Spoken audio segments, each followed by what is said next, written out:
Bro, speaking of music, Yeah. should we bring up Easy? Oh, dude.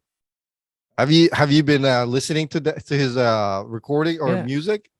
It's funny because I've been on a music hiatus lately that I haven't really Right. been listening to music kind of thing, especially when I left the radio, wasn't interested in music, didn't want it to remind me of music and that kind of thing. You know who introduced me to Easy a couple of years ago? Who? My mom. What? Are you It's like, hey, serious? Noel, you like rap, right? And I'm like, yeah. Look at this, Filipino rapper. He's Right. rapping in Ilocano and Bisaya and It's Tagalog. crazy.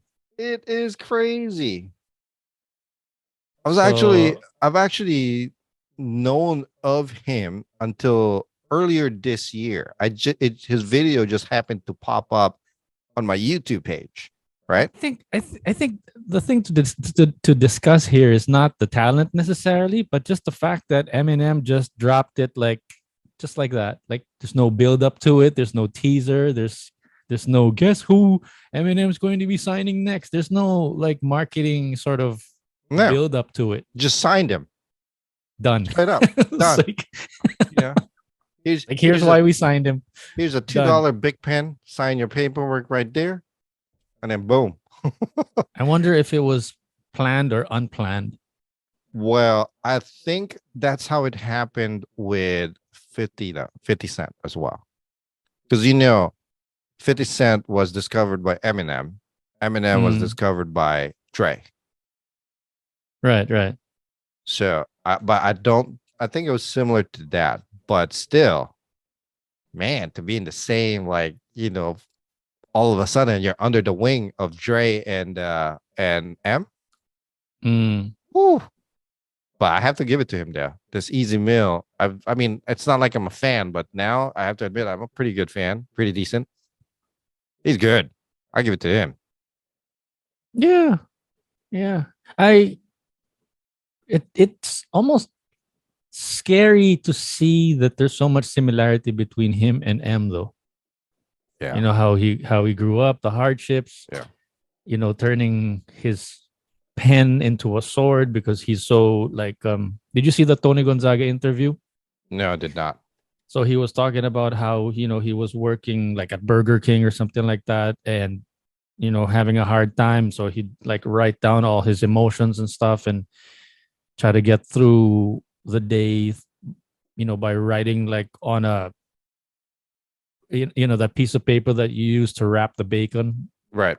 in a Right. Burger King or something like that. Like, Yeah. Yeah. so that was his notepad for his lyrics kind of thing. So in other words, he didn't, he worked his way up in a sense. And, yun nga, so from trying to turn his emotions or in his anger or his rage or whatever it is that he was going through and turning it into art. Right. And yeah, so and there's so much similarity, not in a negative way that he's trying to copy him, but so much similarity that these almost seem like they're cut from the same thread. Mm, mm, mm. And I don't know how I'm curious how that's going to play out in the future, in the sense that is he going to be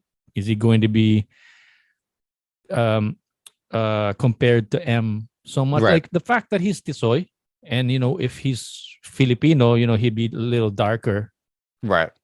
And that's another one of his issues, that he's parang white, by being Tisoy. Right. That makes him like as if he's, I don't know if people understand that kind of thing here in the Philippines. If you're pale skin or fair or white like me, for example, people look at you like you're not Filipino, you're not like, or Well, Tisoy, or you're at a different level is how they look at you're it in a as well. different level, so Yeah. like you don't belong, you're not really Filipino kind of feeling. But like he said, I'm not Tisoy, I'm Pinoy. That's one of his lyrics on his songs. Right. But yeah, there's just so much similarity. So I wonder if that's going to be a positive or if it's going to be a negative in the future.